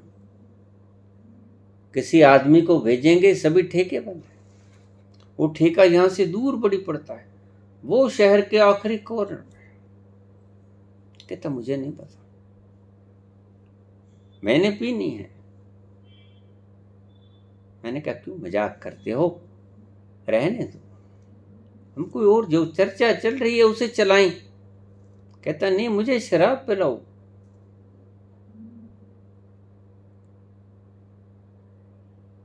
मैंने पूछा परीक्षा ले रहे हो? कहता हाँ। तो फिर ये बताओ कि कौन सा मार्का पियोगे? परीक्षा ही ले रहे हो तो तुम्हारी बुद्धि में कोई बात शेष नहीं रहनी चाहिए, तुम्हारी नास्तिकता खत्म होनी चाहिए। अगर कोई सिद्धि का प्रदर्शन करने में मैं अपनी शक्ति व्यय करूंगा तो तुम्हारा तो कोई उपकार हो, तुम्हारा तो कोई उद्धार हो। कहता कोई मार्का मंगा दो, तुम्हारी इच्छा, लेकिन शराब मंगाओ। उसे पता था शराब कहाँ से मिली, यहाँ दूध नहीं मिलता, यहाँ दाल नहीं मिलती, यहाँ नून नहीं मिलता, शराब कहाँ से मिलेगी? ठेके तो सबसे पहले बंद। मार्का कोई मंगा दो। कितनी पियोगे? बस थोड़ी सी पी लूंगा, पीने का दिल करता है। मेरे सामने तो कभी पी नहीं, मुकर जाओगे? नहीं। कहता मेरे महाराज जी की सौगंध लगे मुझे, मैं पीऊंगा। बड़ी मुश्किलात पेश हुई, सभी बैठे, अद्भुत नजारा। मैंने कहा देखो तुम मुकर जाओगे और मैं तुम्हारा धर्म खंडित नहीं करना चाहता। तुमने गुरु को वचन दिए हैं कि मैं शराब नहीं पीऊंगा, मौखिक रूप से वचन दिए हैं, तुम उनके सूत्रों में बंधे हुए हो। तुमने वो शराब पीनी है जो कभी उतरती नहीं। और तुम ये शराब मत मांगो, नहीं मुझे बहाने नहीं सुनने हैं, मुझे शराब दे दो। ठीक, फिर हाथ करो। उन्होंने मुट्ठी बांध ली, दोनों हथेलियां ऐसे कर दी, तो शराब का अधिया ऊपर से आके गिरा, आधा शराब का ऊपर से आके गिरा, बड़े जोर से आके गिरा। जैसे ही गिरा तो बड़ी चोट पहुंची, कंच का चोट लगी, हड्डी के ऊपर लगी। दर्द हुआ, इतना दर्द हुआ कि छोड़ दिया। अधियों को संभाल नहीं सके, शराब को संभाल नहीं सके। कंच लगा, टूट गया, नीचे फर्श ईंटों का था। ढक्कन तो ऊपर से बंद, नीचे से शराब निकली जा रही क्योंकि टूट गई थी। तो उसने ऊपर से उठाया ढक्कन से और पीने लगा। मैंने कहा रुक जाओ। कहता क्यों? मैंने कहा इसमें कंच है, मूर्ख, मरेगा और जिम्मा मेरा। कहता नहीं अब कुछ नहीं होगा, महाराज बचा लेंगे मुझे, उनकी सौगंध खाई, बेकार नहीं जाने दूंगा। तुमने अपना वचन पूरा किया, मैं भी अपना वचन पूरा करूंगा। हम करीब कोई 20-25 लोग बैठे होंगे वहां, उनके समक्ष ही यह घटना घटी। मुझे नहीं पता उनमें से कौन कौन है और कौन कौन चला गया, क्योंकि मैं करीब 8 साल से यहां बैठा। मुझे आज ये भी याद नहीं कि वहां कौन कौन बैठा था, भूल गया। बड़ी पुरानी बात है, 1984, करीब 38 वर्ष हो गए। मुझे याद नहीं, लेकिन इतना याद उसने उठाया और अंजलि के अंदर वो शराब। मैंने कहा ये कंचा आपके भीतर चला जाएगा, कहीं ऐसा ना हो महर्षि दयानंद जैसा हाल तुम्हारा हो जाए, मैं इस बात से डरूं। बस करो, मैंने क्षमा किया, नहीं पीनी है ये। कहता नहीं पीऊंगा। और उसने हथेली भर के सबके सामने पी ली। 1 घंटे तक मैं करीब करीब तड़पता रहा, इसे कुछ हो ना जाए।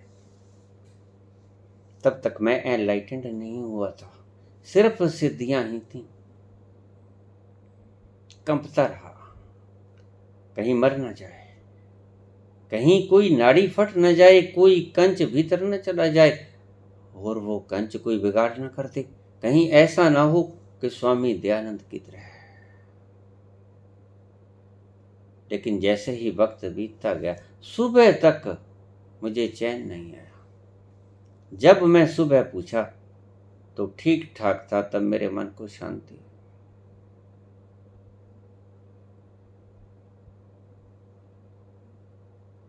ये तो मुझे नहीं पता कि उनके मन में शंका शेष रह गई कि उन्हें यकीन हो गया। ये तो मुझे नहीं पता, ये तो उनका हृदय ही जानता है। लेकिन ऐसी अवस्था में जब कहीं नमक की थैली भी नहीं मिलती, एक चुटकी नमक नहीं मिलता किसी दुकान से, और उन्होंने शराब मांगी तो बड़े हिसाब लगा के मांगी होगी। स्पष्ट स्पष्ट देख लेना चाहते थे वो कि there is some extraordinary power और नॉट।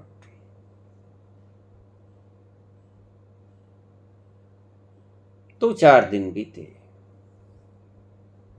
3 किलो लड्डू लाके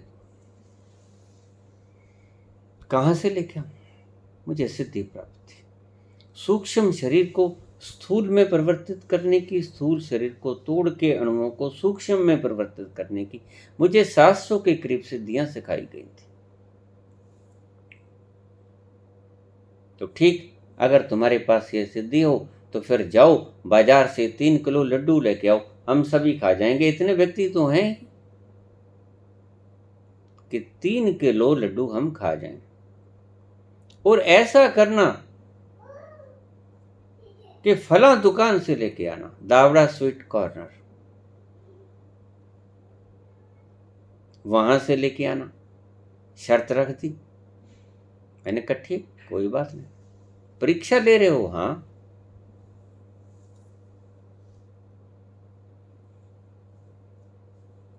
लड्डू ले आया, 3 किलो लड्डू। आप जानते हो इतना लिफाफा, तरबूज से भी बड़ा। वो जो कहते थे देवपुर सहार गए, उन्होंने ये शर्त रखी थी कि तरबूज मंगा के। काश वो आ गए होते, मुझे पता नहीं था। बाद में पता चला कि ऐसे लोग भी विद्यमान हैं। आज नहीं मानेंगे उन बातों को, लेकिन जिनके सामने हुआ वो मानेंगे, क्योंकि ये दोनों घटनाएं बिल्कुल ऐसी थी जो सामने घटी उनकी आंखों की। 5-7 दिन बाद जब कर्फ्यू में थोड़ी ढील दी गई तो दावड़ा स्वीट कॉर्नर से लेके आना लड्डू 3 कर। थोड़ी देर में लड्डू आ गए। पूछा कहां से लेके आए? मैंने कहा दावड़ा स्वीट कॉर्नर से। कौन बैठा था? मालिक बैठा था, सत्यपाल बैठे थे। उनमें से एक व्यक्ति गया उसकी दुकान के ऊपर, सत्यपाल वहां बैठे थे। यहां पर शर्मा जी आए थे? आए थे। कब आए थे? अभी आए थे, थोड़ी देर पहले। कुछ लेके गए? हाँ लेके गए, 3 किलो लड्डू लेके गए।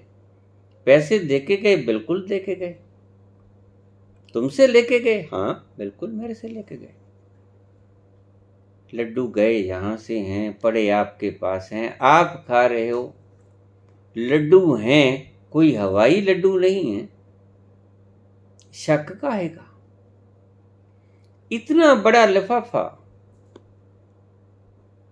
ये देव पुरुष हार गए तो इस बात की चैलेंज करते हैं कि हमें दिखाओ, और वो लिफाफा सबने खाया, लड्डू खाया।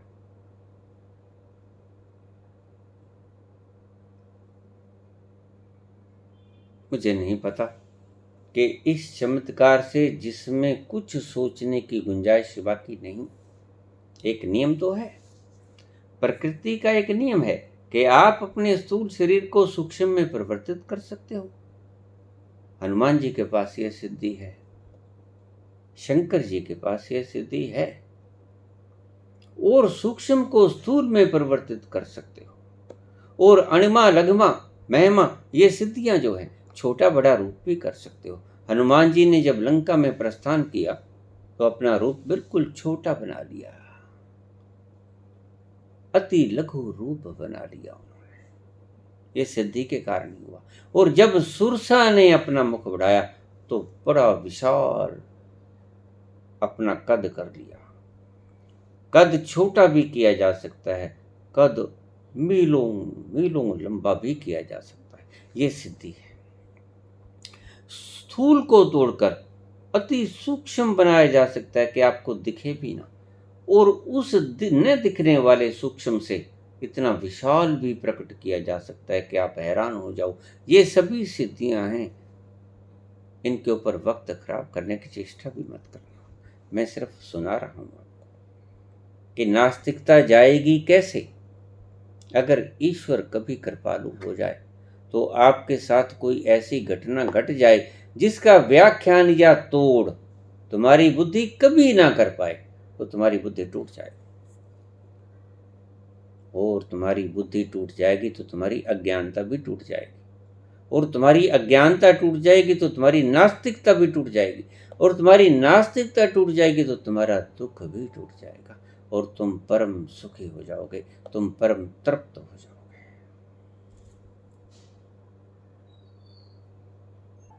उन दिनों बात आम थी। मेरे शिष्य, मेरे मित्र मेरे पास आते, उस्ताद जी ये चीज खानी है, खिला दो, आइसक्रीम खिला दो, पैकेट खिला दो भुजिया का, काजू खिला दो, बादाम खिला दो। एक भक्त ने मुझसे कहा रात्रि को 11 बजे कि दूध चाहिए, चीनी चाहिए और चाय चाहिए, पिला दो। कहाँ से लेके आऊं? कहीं से लेके आऊं। बहुत लोगों ने परीक्षाएं की, लेकिन सही सिद्धियां थी, इसीलिए सही उतरी। उनका भ्रम नष्ट हुआ नहीं हुआ मुझे नहीं पता, मेरा भ्रम तो बहुत पहले से ही नष्ट हो गया था। मेरा भ्रम सबसे पहले नष्ट हुआ जिस दिन मेरे भाई मृत्यु के दूसरे दिन मेरे सामने खड़े थे, जिसे मैं खुद अग्नि दे के आया। छोटा भाई था उनका, मैं खुद अग्नि दे के आया, वो अगले ही दिन मेरे सामने खड़ा था। मैं हैरानगी से बोला, सुरेश तुम? हाँ मैं। घबराओ मत, तुम? मैं तो तुम्हें याद, बस बोलो मत। मुझे कुछ नहीं हुआ, मैं कहीं नहीं गया, मैं हूं, मैं मरा नहीं। देह मरी, जिसको जला के आए वो देह थी, और मेरा भ्रम टूटा।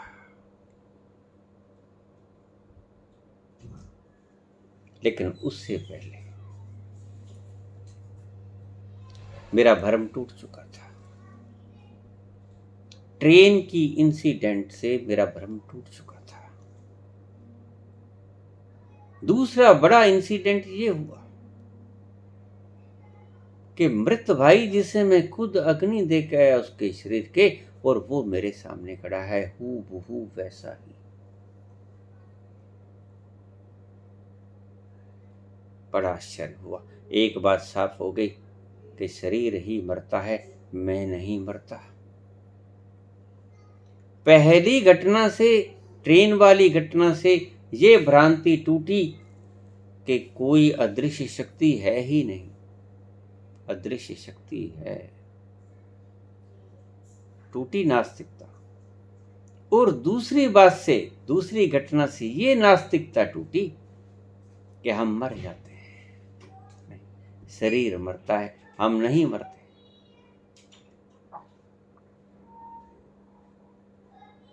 ये भ्रांतियां टूटती गई। और उसके बाद मैंने जो शमशान साधना की वो मेरे उसी भाई ने करवाई। उनके साथ उनके ही एक मित्र सज्जन श्रीनिवास, मैंने बहुत बार जिक्र किया है उनका। उनके साथ एक और व्यक्ति जिन्होंने मुझे आध्यात्म की तरफ प्रेरित किया, और उनका आध्यात्म का वो फार्मूला रंग लाया आखिर में। कैसे टूटे नास्तिकता, कैसे टूटे दुख का मूल कारण। दुख का मूल कारण मैंने बताया नास्तिकता। और नास्तिकता सच में टूटनी चाहिए। तुम्हारी आस्तिकता की खोल न ओढ़े नास्तिकता, इस बात को ठीक से समझ लेना। सच सच में तुम्हारी बुद्धि लाजवाब हो जाए, सच सच में तुम्हारी बुद्धि की बोलती बंद हो जाए, टूट जाए, खंडहर हो जाए, खंड खंड हो जाए, टूट जाए, कोई जवाब न मिले बुद्धि को, तो आस्तिकता प्रकट होती है, सुख प्रकट होता है, परम तृप्ति प्रकट होती है, दुख विलीन हो जाता है। तुमने पूछा कि दुख का मूल स्रोत क्या है?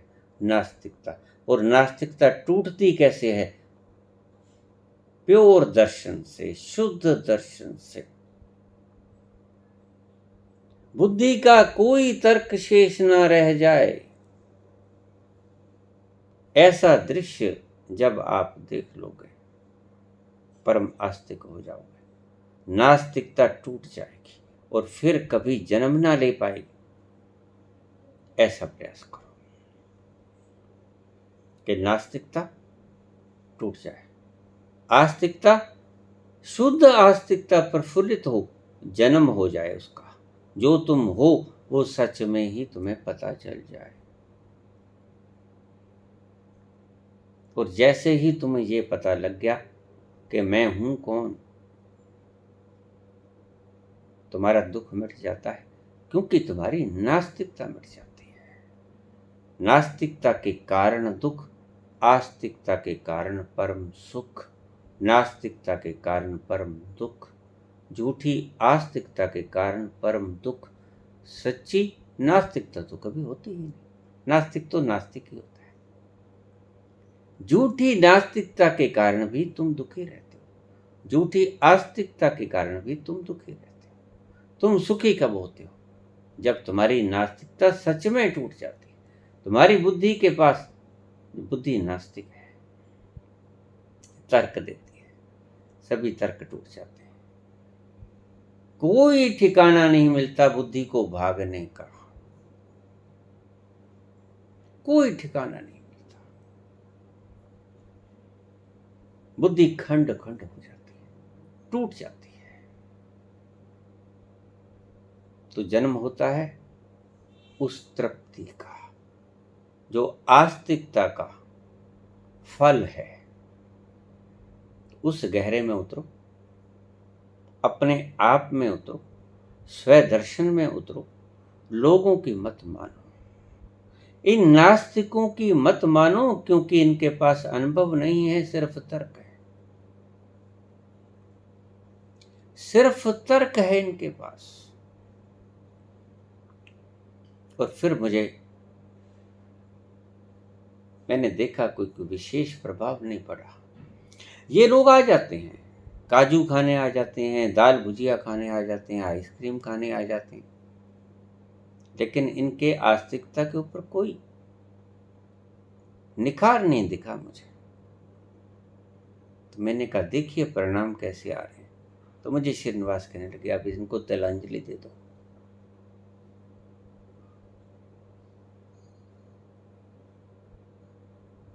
अब इनकी कोई आवश्यकता नहीं, अब इनके ऊपर समय और शक्ति बर्बाद मत करो। तुम किस किस को आस्तिक बनाओगे? आस्तिकता का एक दूसरा पहलू भी है कि तुम लोगों को आस्तिक बना सको, वो है ध्यान। फिर मुझे ध्यान सिखाना शुरू किया और वो आखिर में पहुंचकर समाधि तक पहुंचा। आखिरी मेरा अनुभव, जीवन का सर्वोच्च अनुभव, माई एनलाइटनमेंट, शरद पूर्णिमा को घटित हुआ 28 अक्टूबर 1985 को। मैं खुद के दर्शन किए, मैं खुद के पास पहुंचा। मैं कहाँ हूं, कौन हूं, क्या हूं, वहां तक मैंने आनंद लिया, खुद का फैलाव देखा। खुद अपने आप से मिलने की खातिर, खुद अपने आप से मिलने की खातिर अभी कोसों मुझे चलना पड़ेगा, अभी कोसों मुझे चलना पड़ेगा। धन्यवाद।